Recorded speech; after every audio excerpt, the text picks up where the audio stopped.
काम की हाल है सज्जनों तो मित्रों तो बेलियो मैं शर्मा भट्टी तो तुसी वेरे शर्मा भट्टी ऑफिशियल। अच्छा सज्जनों तो मित्रों तो बेलियो आज जान लगे हैं जरा कुछ सैर सूर कराने वास्ते।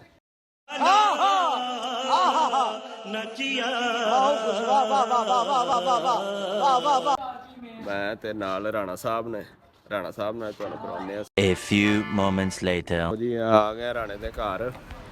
लो जी इत्थे राणे दे घर आया सी ते राणा साहब बाहर निकले ने ते मुंह बड़ा बना के बाहर निकले ने।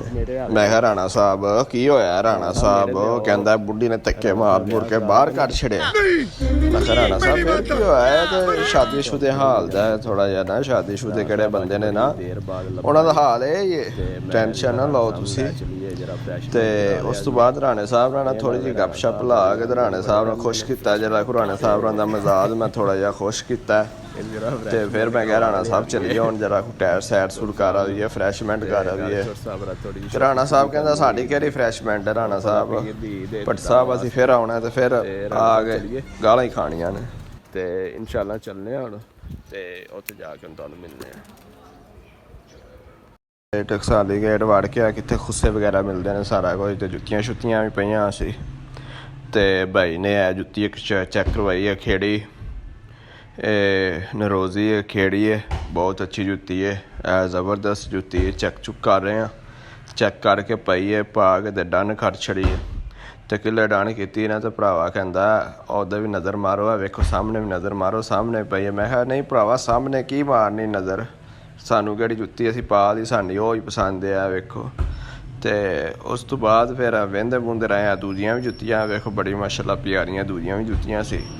ते ओह आपां नूं दिल नहीं लगियां, आपां केड़ी शै पसंद आनी ओह ही लैनी। लो जी फाइनली जुत्ती लई है, जुत्ती लैके ते निकले हैं बाहर ते जाना सी असीं जरा को ओहदे नारकली बाजार ते राणा साहब नूं प्यास लग गई। राणा साहब कहंदा पानी शानी पी लईए ते मैं राणा साहब बाजार च मैनूं ऐसे बाजार वाड़ लिया कित्थे ब्याह शादी वाले। मैं कहा राणा साहब ऐ ही तुहाडे वेख लो, तुहाडा मैं वक्त याद करा छड़िया।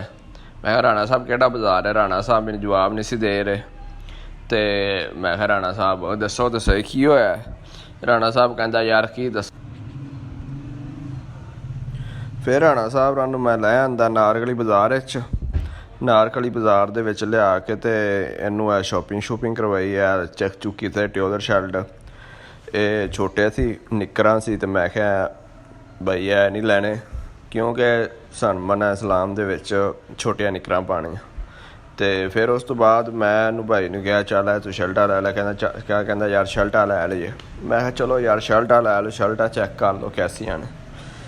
ये फिर चेक चुक कीतियां ने ते मुर्शद नूं पसंद तो आ गई लेकिन मुर्शद दा रेट नहीं बनिया।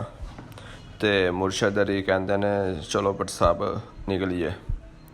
तो फिर असीं उत्थों निकले हाँ, एक अगे ताया जी बैठे ने, ताया जी रन भी क्या रेट कर लो, ताया जी कहंदा नहीं।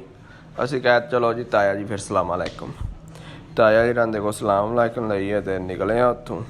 निकल के तो सामने बाजार वड़ गए। लो जी तो सामने बाजार बड़े हैं तो मुर्शद नूं पसंद आ गया ट्रैक सूट। तो मुर्शद अली कहंदे चलो भट्ट साहब ट्रैक सूट लै लईए। तो असीं ट्रैक सूट वेंदे पै सी हुण। तो उस तो बाद जी फाइनली ट्रैक सूट लिया, ट्रैक सूट लैके असीं बाहर आ गए नाल। फिर इत्थे नारकली आए हैं, बैग लिया, बैग लैके ना राणा साहब नूं आंदा मैं जरा चस्का पॉइंट। तो मैं कहा राणा साहब हुण जरा पेट पूजा भी कर लो ते नाल अपनी जुत्ती तुहानूं विखा रहे हैं किहड़ी मैं जुत्ती आंदी नाल ट्रैक सूट आंदा सी। ते राणा साहब नूं मैं कहा जो राणा साहब चलो पेट पूजा कर लो। तो राणा साहब मेरे कोल वेंदे पै सी ते राणा साहब मैनू जवाब नहीं सी दे रहे। मैं कहा राणा साहब गल की है दसो तो सही यार केड़ी परेशानी है? राणा साहब कहंदा यार की दसीए हालात दे माड़े आ। मैं कहा राणा साहब केड़े हालात दे माड़े? अल्लाह खैर करे, टेंशन नहीं लैनी मेरे हुंदियां। मैं राणा साहब आपां नाल हाँ, आपां ये भरा दे दुख सुख दे नाल शामल हाँ, टेंशन नहीं लैनी। तुसीं यह केड़ा ट्रैक सूट आंदा है पाओ, अल्लाह खैर करे तो इंजॉयमेंट करो पूरा, संभालो हर शै अपनी।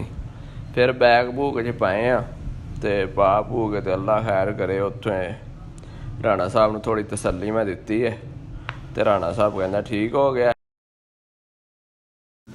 ਲਓ ਜੀ ਫਾਈਨਲੀ ਸਾਡਾ 버ਗਰ ਆ ਗਿਆ ਤੇ 버ਗਰ ਸ਼ਾਮੀ 버ਗਰ ਆਇਆ ਰਾਣੇ ਸਾਹਿਬ ਨੇ ਖਵਾਇਆ।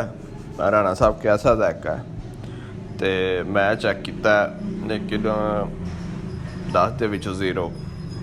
ਚੱਕੀ ਉਹ ਕਹਿ ਰਿਹਾ ਵਾਂ ਦਾਲ ਉਹ ਵੀ ਕੱਚੀ, ਉਹ ਵੀ ਬਸ ਐਵੇਂ ਲਈ ਜਾਂਦੇ ਤੇ ਕੋਈ ਚੱਸ ਨਹੀਂ ਆਈ ਤੇ ਬਸ ਇਹ ਹਿਸਾਬ।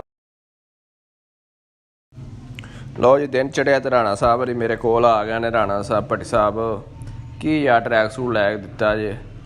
ਉਹ ਟਰੈਕ ਸੂਟ ਹੀ ਰਾਣਾ ਸਾਹਿਬ ਮੇਰੇ ਕੋਲ ਲੈ ਆਂਦਾ ਤੇ ਮੈਂ ਕਿਹਾ ਚੁੱਟ ਸਾਹਿਬ ਟੈਨਸ਼ਨ ਨਹੀਂ ਕੋਈ ਨਹੀਂ, ਟਰੈਕ ਸੂਟ ਸਾਨੂੰ ਦੇ ਦਿੱਤਾ, ਸਾਡੀ ਕਿਸਮਤ, ਤੁਸੀਂ ਬਹੁ ਅੱਲਾ ਖੈਰ ਕਰੇ। ਤੇ ਰਾਣਾ ਸਾਹਿਬ ਹਰੀ ਰੋਜ਼ਾ ਰੱਖ ਕੇ ਕੁਝ ਕਹਿ ਨਹੀਂ ਸੀ ਸਕਦੇ ਤੇ ਦਿਲ ਲਈ ਤੇ ਗਾਲਾਂ ਕੱਢ ਰਹੇ ਹੋਣੇ, ਲੇਕਿਨ ਅਸੀਂ ਜਰਾ ਖੁਸ਼ ਮਿਜ਼ਾਜ ਸੀ ਕਿਉਂਕਿ ਸਾਨੂੰ ਫਰੀ ਦਾ ਮਾਲ ਲੱਭ ਗਿਆ ਤੇ ਆਪਾਂ ਪਾਇਆ ਉਸੇ ਟਾਈਮ ਪਾ ਕੇ ਤੇ ਜਰਾ ਪੂਰਾ ਚਾਚੂਸ ਲਏ। ਤੇ ਰਾਣਾ ਸਾਹਿਬ ਹਰੀ ਮੋਬਾਈਲ ਦੇ ਨਾਲ ਲੱਗੇ ਸੀ। ਰਾਣਾ ਸਾਹਿਬ ਕਹਿੰਦਾ ਯਾਰ ਕੀ ਕਰੀ, ਰਾਣਾ ਸਾਹਿਬ ਫਿਰ ਕਹਿੰਦਾ ਕੀ ਕਰੀਏ ਯਾਰ। ਰਾਣਾ ਸਾਹਿਬ ਹਰੀ ਤੇ ਸਿਰ ਫੜ ਕੇ ਬਹਿ ਗਿਆ ਤੇ ਮੈਂ ਕਿਹਾ ਚਲੋ ਯਾਰ ਅੱਜ ਦਾ ਵਲੋਗ ਇੱਥੇ ਐਂਡ ਕਰੀਏ। ਤੇ ਸਾਡੇ ਭਰਾਵਾਂ ਨੂੰ ਚੈਨਲ ਅਗਰ ਸਾਡਾ ਵਲੋਗ ਅੱਜ ਦਾ ਸ਼ੋਪਿੰਗ ਵਾਲਾ ਪਸੰਦ ਆਇਆ ਹੋਵੇ ਤੇ ਸਾਡੇ ਚੈਨਲ ਨੂੰ ਸਬਸਕ੍ਰਾਈਬ ਕਰ ਦਿਆ ਜੇ, ਲਾਈਕ ਕਰ ਦਿਆ ਤੇ ਸ਼ੇਅਰ ਕਰ ਦਿਆ ਜੇ। ਤੇ ਰਾਣਾ ਮੇਰਾ ਭਰਾ ਤਾਂ ਸਿਰ ਸੱਟ ਕੇ ਬਹਿ ਗਿਆ, ਉਹਨੂੰ ਪਤਾ 1000 ਦਾ ਟੀਕਾ ਲੱਗ ਗਿਆ, 800,000 ਦਾ ਟੀਕਾ ਲੱਗ ਗਿਆ ਤੇ ਮੈਂ ਖੁਸ਼ ਮਿਜ਼ਾਜ ਸੀ ਕਿਉਂਕਿ ਮੈਨੂੰ ਅੱਜ ਫਰੀ ਲੱਭ ਗਿਆ।